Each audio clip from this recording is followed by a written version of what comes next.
y que como hijos e hijas de Dios, Dios a los hijos que se brincan las trancas, pau, pau, pau.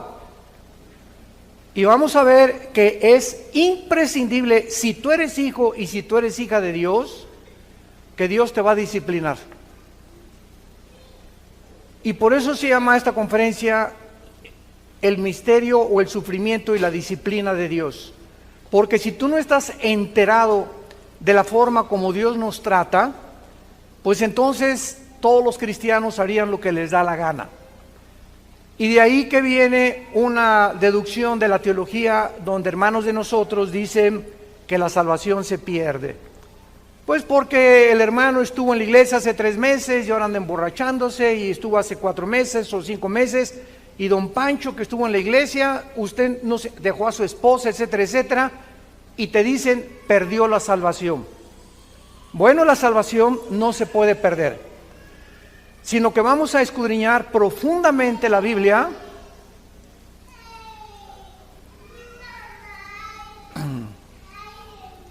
vamos a escudriñar profundamente la Biblia para descubrir que cuando una persona se ha alejado de Dios y no regresa, simplemente es porque nunca tuvo la salvación. Porque vamos a ver las 3 etapas en las que Dios nos disciplina, y una de ellas, escúcheme muy bien, es la muerte. Y se llama el pecado de muerte, como lo vamos a ver en muchos pasajes del Nuevo Testamento. Hebreos 12, versículo 4 dice, porque aún no han resistido hasta la sangre, combatiendo contra el pecado, y ya han olvidado la exhortación que como a hijos se os dirige diciendo, hijo mío, no menosprecies la disciplina del Señor, ni desmayes cuando eres reprendido por Él. Porque el Señor al que ama, disciplina y azota a todo el que recibe por hijo. Si soportan la disciplina, Dios te va a tratar como a hijo. Porque, ¿qué hijo es aquel a quien el Padre no disciplina? Pero si se les deja sin disciplina, de la cual todos somos participantes, entonces son bastardos y no hijos.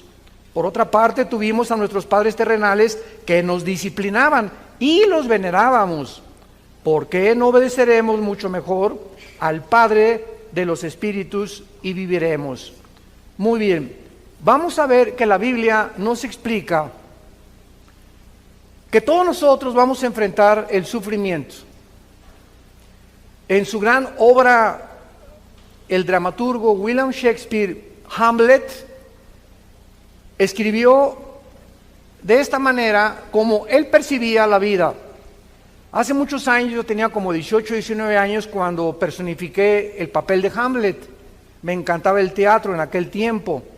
Y me acuerdo que todavía la partitura que yo me aprendí decía, ¿qué es más levantado contra el espíritu? ¿Sufrir los golpes y los dardos de la insultante fortuna? ¿O levantar las armas contra un piélago de calamidades y haciéndole frente a acabar con ellas? Morir, dormir, no más. William Shakespeare, aunque no era cristiano, percibió la vida que, ¿qué vamos a hacer cuando sufrimos? Vamos a levantar las armas contra un piélago de calamidades, vamos a enfrentar el sufrimiento, vas a enfrentar tu divorcio, vas a enfrentar el abandono de tus padres, vas a enfrentar los abortos, vas a enfrentar la vida con valor, o si no, pégate un balazo. Así lo resumió Shakespeare. Morir, dormir, o sea, si no quieres vivir y no te das cuenta que no estamos en Disneylandia ni en Reino Aventura, estamos en un mundo bien feo, donde este mundo está ocupado por el enemigo y estamos rodeados de enemigos por todos lados. No hay un solo cristiano que no tenga enemigos, y si no los tienes, no eres cristiano, porque de alguna forma te van a perseguir, o en tu familia, o tus amigos, o en la política. Cualquier cosa que nosotros enfrentemos, hay un mundo que se opone a la luz y a la verdad, lo cual nos habla la condición tan patética en la que se encuentra el ser humano. Ahora, muy bien, el sufrimiento no es inexplicable, porque cada cosa que nosotros experimentamos sufriendo tiene una razón de ser. Y vamos a comenzar a abordar esto para que comencemos con una ley bíblica que se llama la ley de la responsabilidad individual. La ley de la responsabilidad individual. La causa más común de los sufrimientos es cuando nosotros mismos nos lo causamos. Es el autoinducido. La mayoría de las personas se causan a sí mismas, por la forma como viven, muchas angustias y problemas en sus vidas por circunstancias que tú mismo has creado. Y la ley de la responsabilidad individual reconoce lo siguiente: toda decisión que tú tomes, un café que te tomes, una película que escojas ir a ver, un carro que compres, la novia, el novio que escojas, el matrimonio, todas las decisiones que tomamos tienen consecuencias, para bien o para mal. Fíjense lo que le estoy diciendo. Nosotros somos responsables de todas las decisiones que hayamos tomado. Si tú te encuentras ahorita con problemas de diabetes o triglicéridos altos o glucosa elevada, es por las pizzas que te cenas. Si tú tienes problemas de hipertensión a los 45, 50 años, simplemente, ¿verdad?, es porque no has cuidado tu salud y porque comes cosas con demasiada grasa y después vienes, hermano, póngame la mano en la panza que tengo aquí, que ya es realmente una catedral del Vaticano. Y yo siempre les he dicho, si viene un gordito a pedirme que ore por él, no oro por él. ¿Por qué? Porque Dios no es la varita mágica. Hemos creído que Dios es un mago, o el mago de Aladino, que va a satisfacer todo lo que nosotros le pidamos, porque no hemos aprendido la ley de la responsabilidad individual. ¿Quieres salud? Cuida tu comida. ¿Quieres salud? Cuida tu bebida. No te lamentes después ni le pidas a Dios sanidad cuando has abandonado tu responsabilidad de lo que comes y de lo que bebes. En Gálatas 6, del 7 al 8, se establece esta ley inexorable. Todo lo que el hombre siembre, el hombre va a recoger. Había un ranchero que le dijo una vez a su esposa: vieja, no hay nada en el campo de sandías. Y llega la señora y le dice: oye, Pancho, pues ¿qué? ¿Ya sembraste semilla de sandías? No, no he sembrado nada. Entonces, ¿por qué esperas, si no has sembrado, que tengas sandías? Y así hay mucha gente. ¿Por qué me va mal en la vida? ¿Por qué no prospero en mis negocios? Y te contesta Dios que has sembrado para que crees que yo te bendiga tus negocios. ¿Qué cosa es lo que has hecho en tu vida para esperar que yo te bendiga? ¿O qué crees que soy Aladino? Ay, Señor, ahora sí estoy enfermo, sáname. Señor, por favor, que me den un trabajo bueno, que aumente mis ingresos. Muy bien, ¿cuánto has sembrado en la obra de Dios?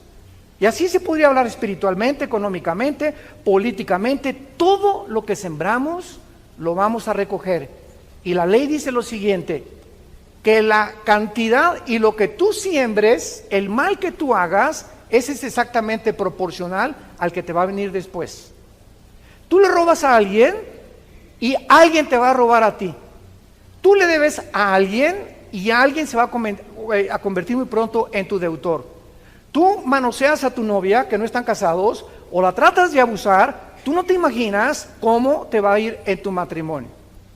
Ahorita los psicólogos y los ginecólogos han llegado a la conclusión que la mayor parte de los problemas que el hombre sufre de disfunción eréctil son maldiciones de hombres que trataron mal a las mujeres en su juventud o a su ex esposa.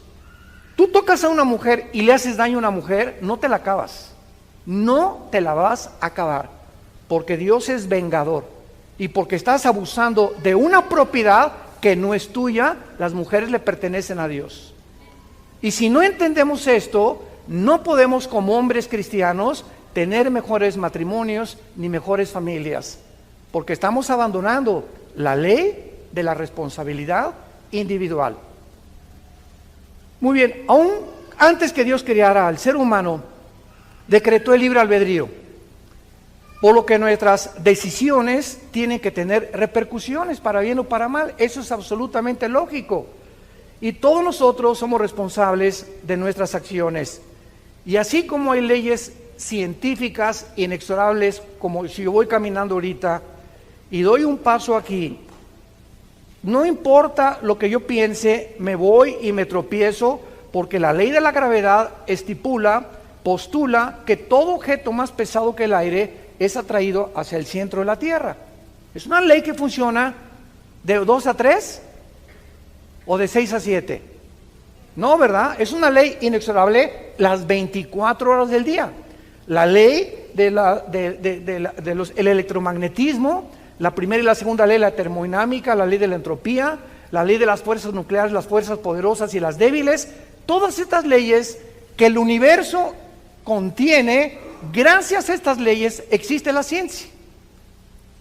Si no hubiera una ley perfecta que nunca se atrase en el universo, no podría existir la física, ni las matemáticas, ni la astronomía, ni la astrofísica, ni la física cuántica.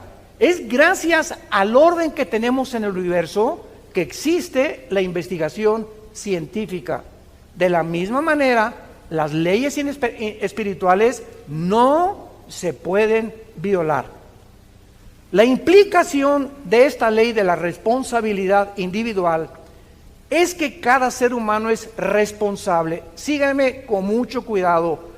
Una persona madura, y vas a alcanzar la madurez emocional en tu vida el día que le dejes de echar la culpa a nadie.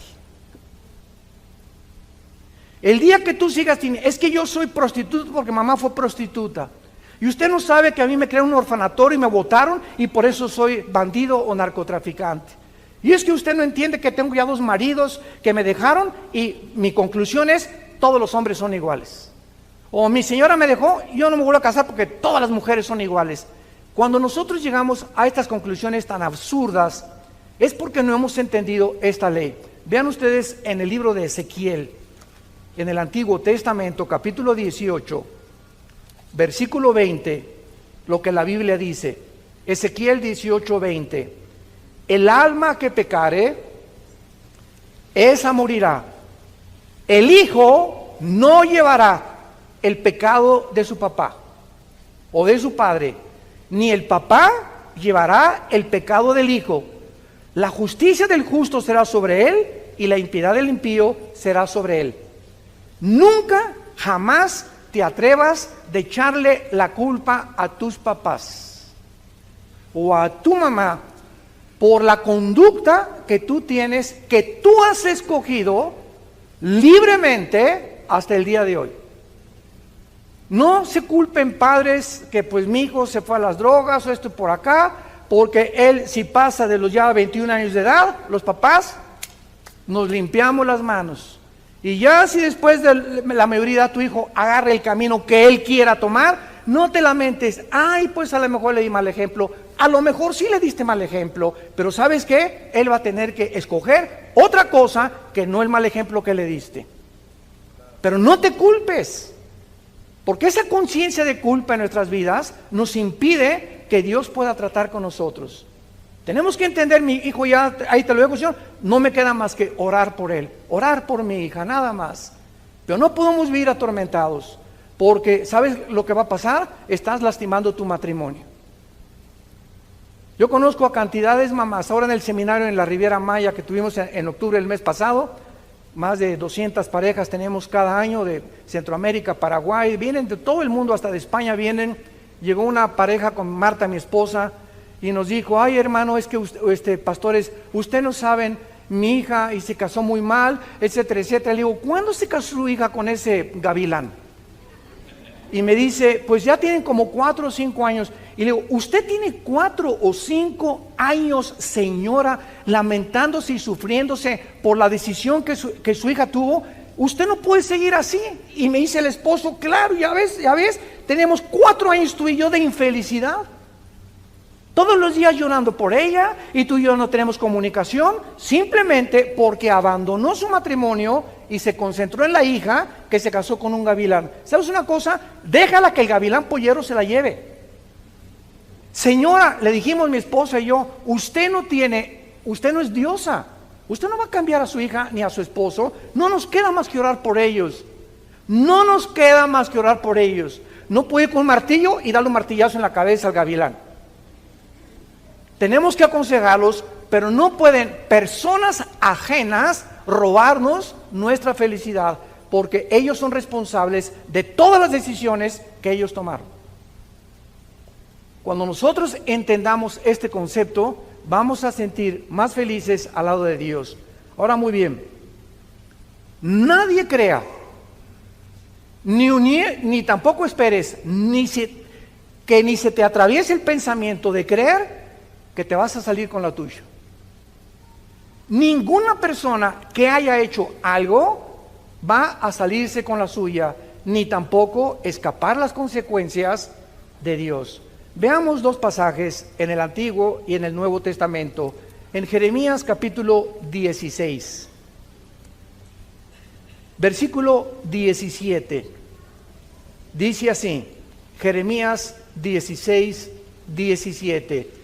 Dice Dios, mis ojos están sobre todos tus caminos, los cuales no se me ocultaron, ni tu maldad se esconde de la presencia de mis ojos. No hay nada, absolutamente nada que hagas encerrado en el closet que Dios no vea. Todos nosotros cuando pecamos, o como una vez me dijo unos papás de su hijo con su novia, que estaban teniendo relaciones sexuales antes de casarse. Y estos muchachos estaban en la alabanza de una iglesia allá en Centroamérica. Y cuando nos los trajeron a mi esposa y a mí, les dije a esta pareja de jóvenes, ¿saben ustedes por qué hacen lo que hacen? Porque creen que Dios no los ve.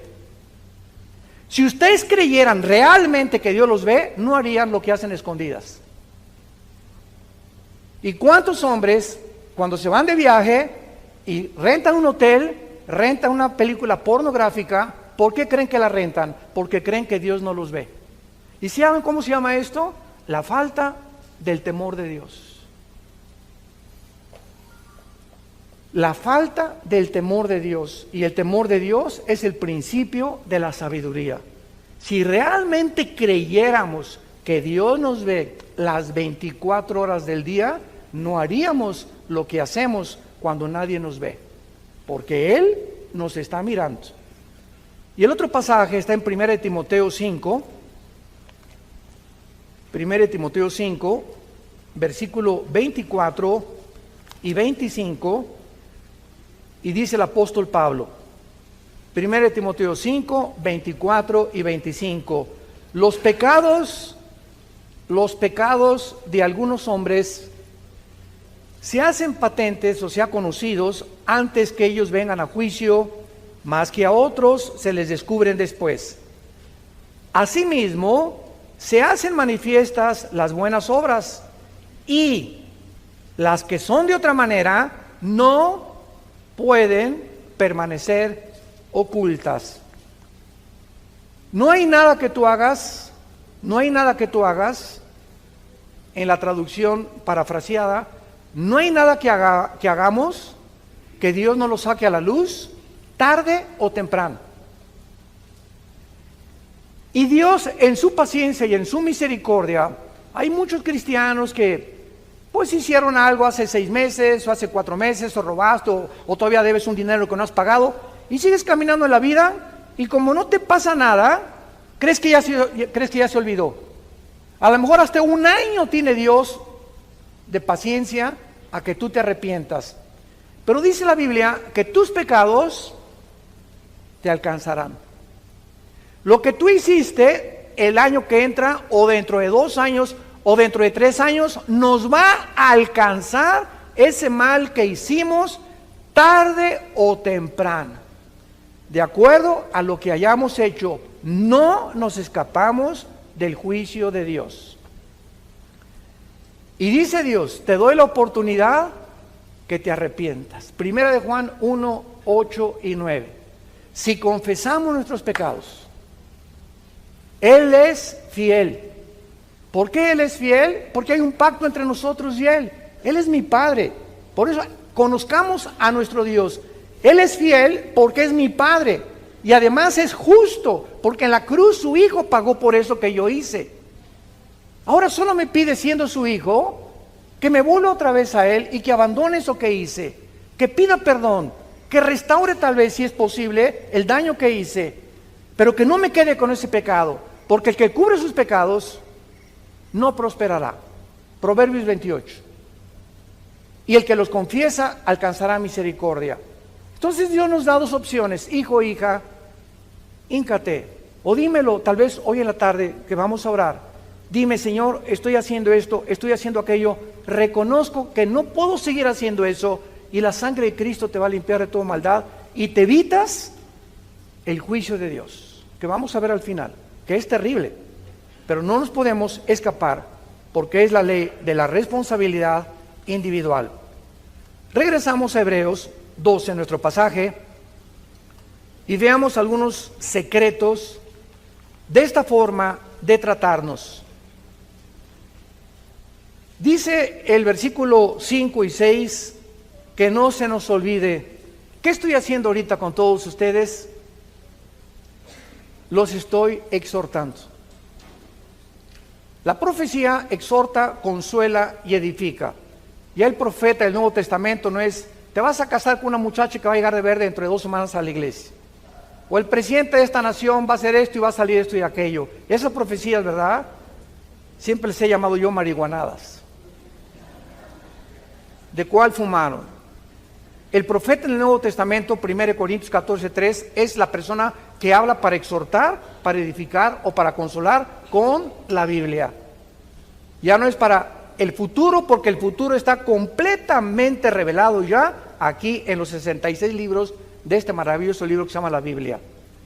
Entonces dice Dios, no te olvides de la exhortación. Y ahorita Dios, a través de la Biblia, yo estoy haciendo esto, y apunto un dedo a ti y me apunto 3 a mí. O sea, no creas que yo tampoco me escapo de esto, porque nosotros somos los primeros, a los líderes a quienes Dios nos juzga. Antes que Dios juzgue a la iglesia, comienza con aquellos que son líderes en su casa, los hombres, en tu trabajo, en tu oficina, políticamente, a los jueces, a los magistrados, a los gobernantes, a los presidentes de la república. Les cae tarde o temprano el hacha que ya está puesta en la raíz del árbol. Entonces, no olvidemos esto que va a decir Dios. Hijo mío, no menosprecies mi disciplina. La palabra disciplina en el griego es la palabra pedagogos. De ahí viene la palabra pedagogía, que se usa para educar a los niños. A un niño en la primaria, desgraciadamente muchos maestros no lo saben, la educación no, escuchen esto, la educación no consiste en solamente un input o meter data o conocimiento en las mentes del niño. El niño sabe de historia, de geografía, tal. La educación básicamente bíblica está relacionada con formar el carácter, conformar la formación del carácter. Es lo que significa pedagogos en el griego, formar el carácter. Es importante que el niño, aparte que reciba información desde la primaria, sepa que tiene que llegar con los zapatos boleados, que no puede hablar en el salón porque hay disciplina, que tiene que respetar a sus amiguitos y no estar hablando cuando la maestra esté en el pizarrón, que tiene que llegar en punto a las clases, y la responsabilidad y la disciplina que se adquiere en las escuelas desde los niños es lo más importante para cuando ellos crezcan en su carácter. Decía J. Ed Hubbard, que fue el presidente y fundador del FBI, de la Oficina Federal de Investigaciones en Estados Unidos, que sirvió a 4 presidentes en Estados Unidos como jefe del FBI. Antes de morir, Hubbard dijo estas palabras: La característica de todos los delincuentes juveniles en las cárceles que he visitado, el principal factor es que todos ellos creen que el mundo está en deuda con ellos. Que el mundo les debe algo. Y son muchachos amargados que crecen, nunca en la casa no los disciplinaron, en la calle se pasaron los altos, insultaron a la policía, tarde o temprano acabas en la cárcel. Porque vivimos un mundo con reglas y tú no puedes ir contra la autoridad porque recibe las consecuencias en tu propia vida, en tu familia, en tu matrimonio, en tu trabajo. Entonces, si nosotros creemos y nos victimizamos, es que yo sé cómo soy porque nadie me quele. Cuando mataron al presidente Kennedy, 1962-63, en la ciudad de Dallas, Texas, Lee Harvey Oswald, un muchacho que fue entrenado en Rusia y que supuestamente parece que él fue el asesino, parece que fueron 2 balazos los que le dieron, etcétera, etcétera. Cuando comenzaron a investigar la vida de este muchacho, Lee Harvey Oswald, descubrieron que había sido criado en un orfanatorio y que su mamá lo había abandonado, lo metieron a otro orfanatorio y también lo volvieron a abandonar. Y entonces, si no lo hubieran matado, los jueces en Estados Unidos y en la América Latina, escuchen esto, están victimizando a los ladrones y a los asesinos. No, es que él, si no hubiera tenido sus papás, es que si no hubiera tenido esa mamá, vamos a darle una sentencia más leve. ¿Sabes una cosa? Él hizo lo que hizo porque él lo quiso hacer. Y cuando le echamos la culpa, que somos víctimas de las circunstancias, ¿sabes de dónde viene eso? De Freud. El medio ambiente me hizo ser como yo soy. Soy el resultado del medio ambiente en el cual yo me desenvolví. En Estados Unidos hay un grande predicador que le decían el segundo que iba a ocupar a Dr. Billy Graham cuando muriera, que se llama, porque él vive, James Robinson. Él pertenecía a los Bautistas del Sur, allá en Texas, y este muchacho nació a los 6 meses, su mamá lo echó un bote de basura. Lo recogió una prostituta del bote de basura cuando él tenía, antes del año de nacido. La prostituta lo estuvo criando y amamantando como 1 año y lo volvió a echar a otro basurero cuando tenía 3 años de edad. Lo recogió otra tercera prostituta y esta tercera prostituta lo crió como 3 años y lo internó en un orfanatorio porque declaró que no lo podía seguir manteniendo. James Robinson se creó con todos estos antecedentes en un orfanatorio y a los 16 años un pastor fue a predicar al orfanatorio y él se convirtió. Y se convirtió en el predicador más grande que Estados Unidos ha tenido después del Dr. Billy Graham. Ahora él se dedica a cuidar niños con su esposa que necesitan ayuda de comida en el África. Pero ahí está el resultado, que es una mentira que tú eres lo que eres por el medio ambiente en donde tú te desarrollaste. Que tu papá le decían el Chapo de Querétaro, a tu mamá le decían la prostituta de aquí de San Miguel Allende, y a ti te hicieron lo que quisieron. Nada justifica delante de Dios lo que tú has decidido ser. Y eres lo que eres porque decidiste ser igual a tu mamá o igual a tu papá y no quisiste salirte de ese medio ambiente, porque Dios nos ofrece y nos dice que su gracia es más grande que nuestro pasado. Si lo quieres apuntar, la gracia de Dios es más grande que nuestro pasado. Ahora, muy bien, dice la Biblia que no desmayemos cuando Dios está formando nuestro carácter. Y esta palabra dice, porque Dios al que ama disciplina. Y vean ustedes la palabra que se usa a continuación en el versículo 6, y azota, en el griego es mastigo, azota al que sirve por hijo. Esta palabra azotar es ya algo físico.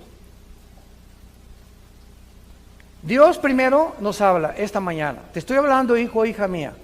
Deja de hacer lo que estás haciendo. Te estoy viendo. Y te estoy recordando que no te vas a salir con la tuya. Tarde o temprano te voy a llamar a cuentas. Hazme caso, por favor. Ven a la cruz. Ahí está la sangre tan fresca como hace 2000 años para que te arrepientas. Pero si tú insistes en eso, ya no te voy a hablar, porque vas a endurecer tu corazón. Y cuando tú sales por esa puerta esta mañana y tú no cambias tu actitud, ¿qué le pasa a el alma? ¿Sabes? Hace mucho tiempo yo tenía un martillo y estaba clave en el garaje de la casa de ustedes, y me salió una especie de callo aquí en la mano, y esta callosidad descubrí, me dijo un amigo, agarra una aguja y atraviesa. Le dije, no, me va a doler. No, me dijo, haz el experimento.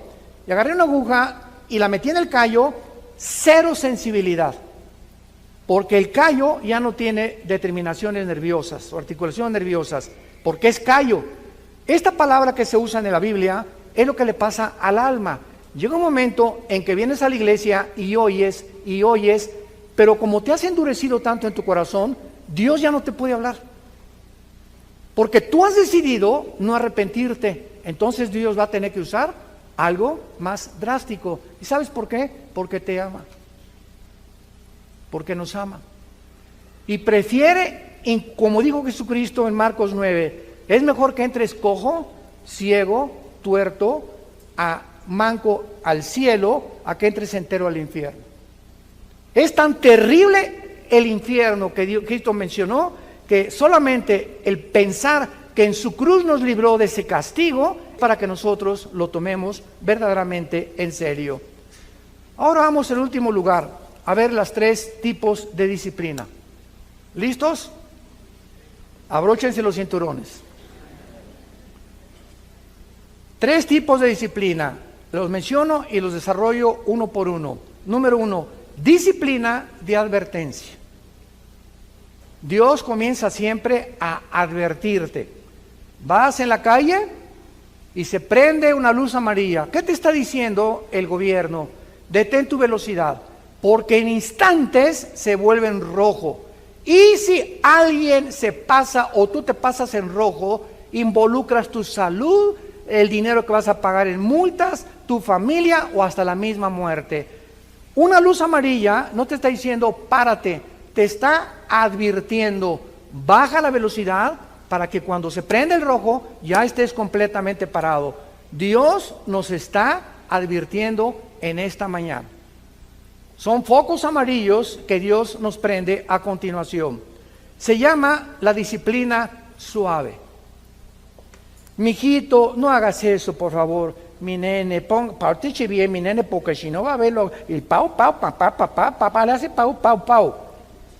Pero si Pepito, ¿verdad?, sigue insistiendo, viene después el pau. No procedemos inmediatamente. ¿Se acuerdan de Apocalipsis 3:20? La iglesia de la Odisea. Muchos me han preguntado si esta iglesia era cristiana. La respuesta: no era cristiana. Increíble que de las 7 iglesias del Apocalipsis, 5 sean llamadas a que se arrepientan. ¿Y saben cómo se personifica a Cristo o cómo se retrata a Cristo? He aquí estoy a la puerta y llamo. Es la disciplina de la advertencia. Dios ahorita te está diciendo, te está tocando la puerta de tu corazón. Regresa, arrepiéntete, vuélvete a mí, te estoy esperando.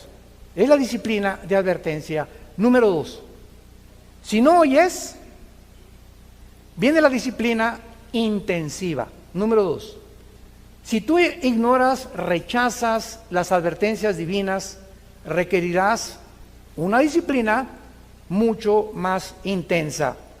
Por tu terquedad, por tu endurecimiento de tu corazón, vas a perder la sensibilidad a la voz del Espíritu Santo, por lo que las advertencias ya no te pueden servir. Y solo Dios lo sabe. ¿Cuántos de ustedes se encuentran en el segundo paso? En esta advertencia en la que no has hecho caso de la primera. Ahora Dios va a usar algo más intenso que te va a doler. Lo único que te puedo decir es que nos va a doler si no nos volvemos a Él. Sin embargo, como Dios tiene un plan maravilloso para nuestra vida, en su misericordia y en su gracia nos mantiene vivos.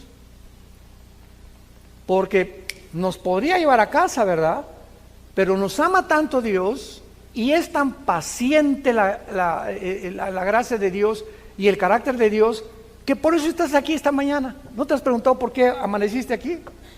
En lugar de que ahorita tuviera agarrado un accidente y afuera un ataque al corazón, una embolia cerebral, estás aquí vivito y coleando, sentado escuchando tal vez segundo paso de la disciplina de Dios, porque Dios todavía no ha tratado contigo allá afuera.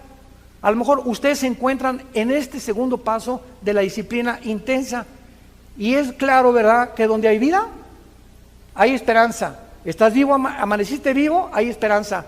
¿Por qué? Te puedes arrepentir todavía.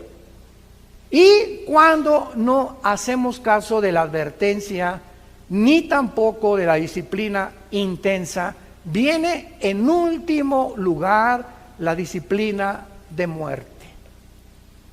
La disciplina de muerte que la vemos en más de 3 casos en el Nuevo Testamento. Veamos el primero en el libro de los Hechos, capítulo 5, con tus padrinos Ananías y Zafira. En el libro de los Hechos, capítulo 5, vemos un caso atónito, un caso sorprendente, que tal vez al principio choca con nuestra mente contra la mente de Dios, y nos preguntamos cómo puede llegarle a suceder esto a un ser humano. Solo recuerda algo: Dios te trajo al mundo y a mí también. Él es el creador de la vida, ¿correcto? Ok, Él como creador, en el momento que le dé la gana, de la forma que Él diseñe o como Él quiera, nos lleva a casa también. Ya sea quemado, atropellado, en la panza de un tiburón, un ladrillo en la cabeza de un terremoto, un choque, un cáncer, nos vamos al otro lado, nos tenemos que ir, otros tranquilos en el hospital, alabaré, y pum, se pintan. Qué dichoso morir así, ¿verdad? Pero no todos vamos a morir así. Entonces, esta es la razón por la cual tenemos que entender algo. Dios es el dueño de nuestra vida, y no hay nadie que se pueda atrever a decirle a Dios: ¿por qué hiciste esto? Porque detrás de lo que nosotros consideramos que no es objetivo o que no es lógico, la sabiduría de Dios va más allá y trasciende nuestra manera de pensar. Aquí hay una pareja en Hechos 5 llamados Ananías y Zafira. Esta pareja robaron de una cantidad que iban a entregar en la iglesia. Sustrajeron del precio, y su esposa, sabiendo que el esposo estaba robando esa cantidad, se hizo cómplice de él. Hay un dicho en mi tierra que dice: tanto peca el que mata a la vaca como el que estira la pata. Si tú sabes algo de alguien y tú no lo delatas, en la iglesia, por ejemplo, si tú sabes que alguien en la iglesia, escuchen esto, en la iglesia los pastores perdonamos todo, ¿verdad?, menos la rebelión contra los líderes. El día que cualquiera de ustedes oiga que se habla mal de un líder, esa persona no debería estar en esa iglesia. ¿No te gusta el pastor? Mira, salte y vete a otra iglesia. Y busca una que te guste, porque si te quedas sembrando semilla y cizaña, no te la vas a acabar con Dios. Ahora, si alguno de ustedes sabe que hay un pecado de un pastor que es ya trascendente, que está viendo en adulterio, que el pastor tiene un amante, o que fraude o robo, ustedes ya para qué se quedan en esa iglesia, ¿verdad? Es absurdo que tú siguieras en esa iglesia. Pero tú no puedes con tu esposo saber que él está robando cualquier cosa y quedarte callada. O que tu esposa en adulterio y no se lo dice al pastor. Es que me va a pegar si él sabe. Pues sabes una cosa, que no temas las consecuencias, porque Dios te va a proteger. Bueno, esta señora Zafira se quedó con todo, ¿verdad?, guardado. Y entonces dice la Biblia que cuando le trajeron lo que se habían propuesto, le trajeron una parte nada más a los pies de los apóstoles. Y dijo Pedro a Ananías, vean ustedes, la primera pregunta es: ¿por qué llenó Satanás tu corazón para que mintieras al Espíritu Santo y sustrajeres del precio de la heredad? La primera pregunta es: ¿quién le dijo a Pedro? Ya no estamos en el Antiguo Testamento. En Hechos 2 comienza el Nuevo Testamento. ¿Quién le dijo a Pedro, que ni los conocía, que entrando a la iglesia, él sabía que este hombre y esta mujer tenían un pecado de latrocinio y de mentirle a Dios. ¿Quién le dijo a Pedro? Se llama palabra de conocimiento. Cuando un cristiano desarrolla el discernimiento espiritual, Hebreos capítulo 5, y vives cerca de Dios, a través del tiempo, tenemos como una parabólica espiritual en la dimensión invisible que Dios te permite ver o sentir, y tu esposa te dice, mira, tú le traes a Pancho, te presenta a Pancho, y el esposo dice, yo no sé, mi amor, ya se fue Pancho, pero sabes que hay algo en su mirada, hay algo en su actitud que no me gusta. Escucha a tu esposa, porque tienen ellas más desarrollado este sexto sentido que nosotros los hombres. Ellas se dan cuenta mucho más de la hipocresía y la falsedad de muchas personas. No todas, nomás las que están casadas con nosotros. La que está casada no, pero esto es muy importante. Entonces, reteniéndola, le dice Pedro, no te quedaba a ti. Al oír estas palabras, Ananías cayó y se murió. Ahí, ¡pum!, cayó en la iglesia. Y dice la Biblia, vino un gran temor sobre todos los que lo oyeron. El hecho que Dios haya permitido que se murieran estas personas cuando la iglesia estaba comenzando a levantarse, tenía esta lección: estoy vigilándolos a todos. Y aquí en la iglesia vas a caminar derechita a la flecha. ¿Por qué? Porque si no hay temor de ti, de mí, dice el Señor, no has entendido ni puedes caminar conmigo. Y recuerden algo, el temor de Dios no es tener miedo de Dios. Porque tener miedo de Dios es una cosa y tener temor de Dios otra cosa. ¿Sabían ustedes eso? El tener miedo de Dios te hace que te alejes de Dios y que no te acerques a Dios. Y cuando tememos a Dios, nos acercamos a Él sabiendo, hay perdón, que en Él hay misericordia, que es mi papito, y que me puede levantar, y que si me caí del caballo, me va a sanar las heridas, porque Dios hace la herida y Dios sana también. Entonces, el temor de Dios nos acerca a Él, porque sabemos que Él es real, que está viendo y que no lo puedo engañar. El segundo caso está en 1 Corintios 5. El segundo caso de un cristiano o de cristianos que cometieron la disciplina de muerte. En este caso de 1 Corintios 5, de cierto se oye, dice Pablo, que entre ustedes hay un problema sexual. Se tradujo con la palabra porneia, de ahí viene la palabra pornografía. Cuando vean ustedes fornicaciones, cualquier pecado fuera del matrimonio o cualquier relación sexual fuera del matrimonio es fornicar. Oigo, dice Pablo, que en la iglesia hay un pecado sexual.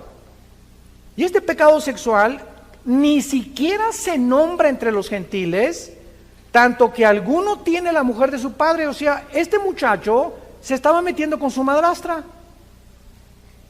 Increíble. Y los líderes lo sabían, los pastores lo sabían. Entonces, ¿cómo podía Pablo permitir esto? Y dice el versículo 2, ustedes están envanecidos, no debieran haber quitado de en medio de ustedes al que cometió tal acción. O sea, en este momento requiere que la persona que está así y no se disciplina, salga de la iglesia. Ay, falta de misericordia. No es una misericordia santa. Porque mucha gente cree que la misericordia es, ay, me pegó mi esposo, me quiero aguantar porque me dijeron las hermanas que me aguantara de todo. Esa no es una misericordia santo, esa es mansedumbre. Ninguna mujer puede permitir que su esposo la toque. Es que la hermana me dijo, habrá sido la Madre Teresa. Pero no, eso no dice la Biblia. Tenemos que entender la disciplina de Dios. Total que ya Pablo les manda el juicio, versículo 5, el tal se ha entregado a Satanás. Qué feo, ¿verdad?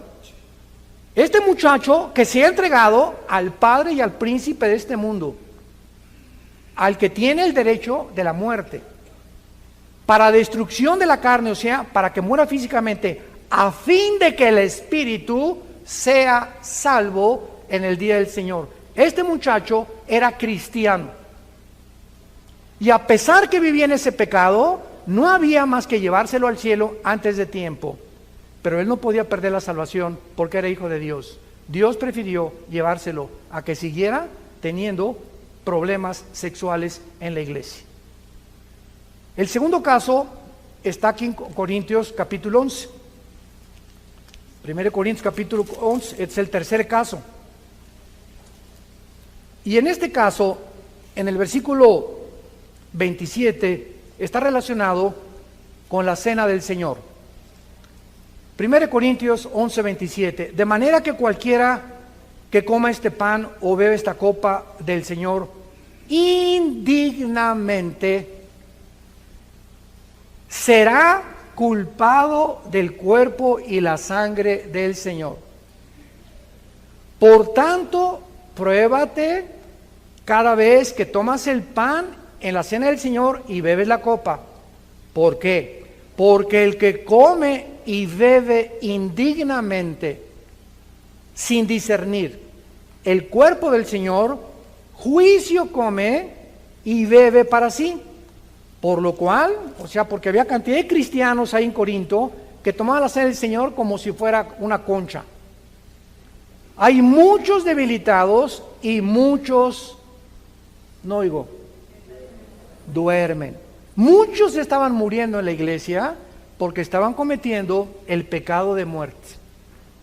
Beber cuando tú tienes la cena del Señor y no arrepentirte, te lo suplico, te lo ruego, hermano, hermana, no tomes la cena del Señor.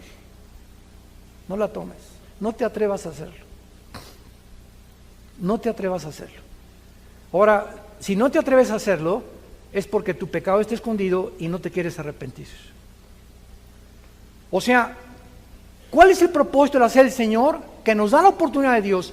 Una vez al mes, no sé cuántas veces al mes toman aquí la cena del Señor. Nosotros casi siempre una vez al mes. Nos da la oportunidad de Dios, una vez al mes, de reconciliarnos con Él. Y cuando tomo la cena del Señor, le estoy diciendo, Padre, no tengo pecados escondidos. Y en ese momento, agachas tu cabeza, Padre, ilumíname si tengo algo. Si le grité a mi esposa, te prometo que hoy llegando la voy a llevar a comer al mejor restaurante, o nuestro topito, se le voy a pedir perdón, le voy a pedir perdón a mis papás, le voy a pedir perdón a mi esposo, voy a arreglar la deuda que tengo, Señor. En ese momento nos da la oportunidad de arreglarnos, de ponernos a cuentas con Él, porque si te atreves a tomar la cena del Señor y mantienes el pecado, que Dios te da la oportunidad de confesarlo, estás expuesto a un juicio de Dios muy, muy, muy grave. En cuarto lugar, en Santiago capítulo 5, ¿están aprendiendo algo? No lloren, ¿eh? Dice a mi papá, no chille, agarre piedras. Primero de Pedro 5, perdón, de Santiago capítulo 5, versículo 19 y 20. Es el cuarto caso del pecado de muerte en la Biblia. Hermanos, ¿a quién le está hablando? A los cristianos. Hermanos, si alguno entre ustedes se ha extraviado de la verdad y alguno le hace volver, sepa que el que haga volver al pecador del error de su camino, salvará de muerte un alma y cubrirá multitud de pecados. En este cuarto ejemplo, si tú ves un hermano, anoche don Pancho lo viste ahí gritando en el Zócalo con una de Tequila Cuerpo, viva Emiliano Zapata, y tú te acercas hoy en la mañana, temprano, don Pancho, anoche te vi que estabas, pero te iba a decir presta para que andemos iguales, pero estabas hasta acá, ¿verdad? ¿Sabes? No puedes tú vivir así. O estoy viendo que estás viendo a mujeres que no son tu esposa, hermano, y tú eres cristiano. Mira, Juanita, sé que te estás acostando con tu novio. ¿Sabes una cosa? No hagas eso, no busques que Dios te tenga que juzgar. Si tú tratas y logras convencer a una persona cristiana o un cristiano de que no siga haciendo lo que está haciendo, vas a tener bendiciones tremendas de Dios. Y vas a evitar que esa persona se muera antes de tiempo. Estás salvando de muerte, y es muerte física, porque es cristiano, no puede perder la salvación. Y el último lugar lo confirma ya el más grueso de todos y el más grave de todos, 1 Juan capítulo 5. Este es el más terrible y también requiere de una exposición teológica. 1 Juan 5, versículo 16. Si alguno viere cometer a su hermano otra vez pecado que no sea de muerte, ahí ya lo explica el apóstol Juan, pedirá y Dios le dará vida. Ahora Juan explica que hay pecados que merecen la muerte y hay pecados que no merecen la muerte todavía, porque no se encuentran en la tercera etapa. Y dice así, esto es para los que cometen pecado que no sea de muerte. Hay pecado de muerte por el cual yo digo que no vuelvas a pedir por él. La pregunta es la siguiente. No sé cuántos de ustedes, pero creo que todos los cristianos necesitamos tener listas de oración. Yo todos los días con mi esposo oramos por México, por el gobierno, por el presidente de Estados Unidos. Tengo amigos que quiero que vengan a Cristo. Un muchacho que está pretendiendo a mi hija Salem, oramos por él, mi esposo y yo, que Dios lo traiga a la cruz, etcétera, etcétera. Y de repente hay personas que las cuales mi esposo y yo estábamos orando, que ya dejamos de orar por ellas. Y de repente le digo, oye, tenemos ya 3 meses que no oramos por Pancracio. Y sabe una cosa, que el Espíritu Santo es tan tremendo que cuando tú estás orando por alguien y esa persona, Dios sabe que ya no se va a convertir, nos quita el Espíritu Santo el deseo de orar por esa persona. Porque esa persona, ya el juicio de Dios ha dictaminado, ha entrado a la tercera etapa, me lo llevo a casa antes de que el Evangelio sea blasfemado. Hermanos y hermanas, en Jesucristo tenemos a un Padre que nos disciplina. Tenemos un Padre que nos ama y que dio su vida por nosotros y abrió sus brazos en una cruz, para que ni tus pecados ni mis pecados nos lleváramos nosotros, ni tuviera Dios que hacernos responsables, ni de nuestra vida pasada, ni de la presente, ni de la futura.